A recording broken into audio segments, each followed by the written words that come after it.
हाय, अब हम डिस्कस कर रहे हैं लेट अस सी बुक के chapter number 14 multi dimensional array की एक्सरसाइज का क्वेश्चन B.A।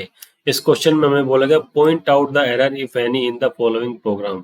तो नीचे जो प्रोग्राम दिए गए इसके अंदर एरर्स को आइडेंटिफाई करना अगर कुछ है तो एरर्स को आइडेंटिफाई करने सबसे फर्स्ट लाइन से स्टार्ट करते हैं। हैश इंक्लूड stdio.h है बिल्कुल प्रॉपर है। ये फाइल इंक्लूजन टैब का एक प्री प्रोसेसर है। प्री प्रोसेसर किससे आइडेंटिफाई करते हैं? हैश से। इंक्लूड करा मतलब कि फाइल इंक्लूजन हो गया। stdio.h मतलब कि कोई फाइल है जिसको कि हमने इंक्लूड करा इस प्रोग्राम के अंदर। इंट मैन मतलब ये मेन फंक्शन है जिसका रिटर्न टाइप इंटीजर है, तो वैल्यू रिटर्न में क्या जा रही है? 0। मतलब ये ठीक है। ओपनिंग एंड क्लोजिंग पैरेंथेसिस हो गए। अब वेरिएबल एक डिक्लेयर, इसका डेटा टाइप है इंटीजर। वेरिएबल नहीं है, ये एक एरे TWOD। उसका रो एंड कॉलम दोनों ही यहाँ पे डिफाइंड नहीं है और उसको एरे को इनिशियलाइज कर दिया गया है।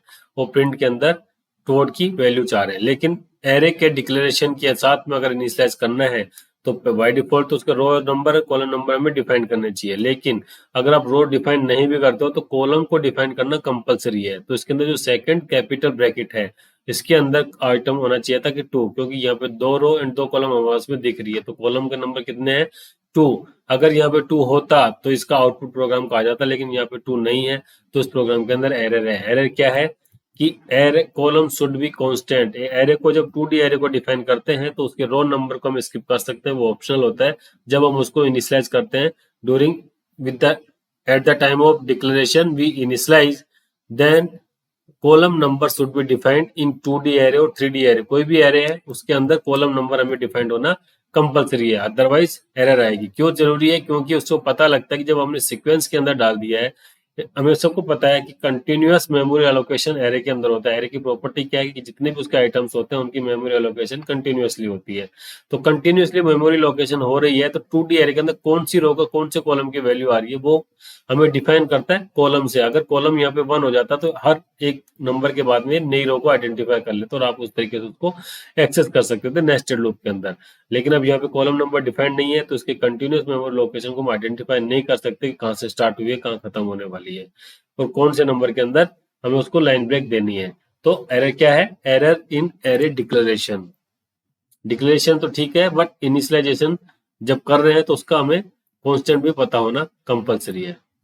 सेकंड क्वेश्चन है what will be the output of the following programme. इसका भी है stdio.h बिल्कुल ठीक है। इंट मैन भी ठीक है। इंट 3 ये एक वेरिएबल डिक्लेयर है जो कि एरे है, डेटा टाइप उसका इंटीजर है।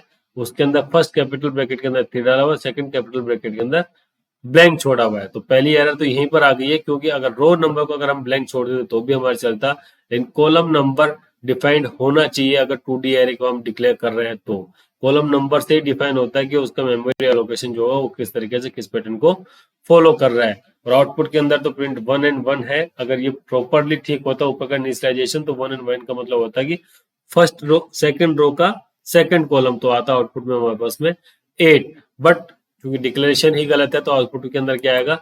Error in declaration, column should be constant. तो इस वीडियो का आउटपुट हमारा क्या है कि एरे को डिक्लेयर किस तरीके से करते हैं, रो एंड कॉलम में से किसको कंपल्सरी हमको डिफाइन करना होता है, किसको हम ऑप्शनली छोड़ सकते हैं। Okay, thank you.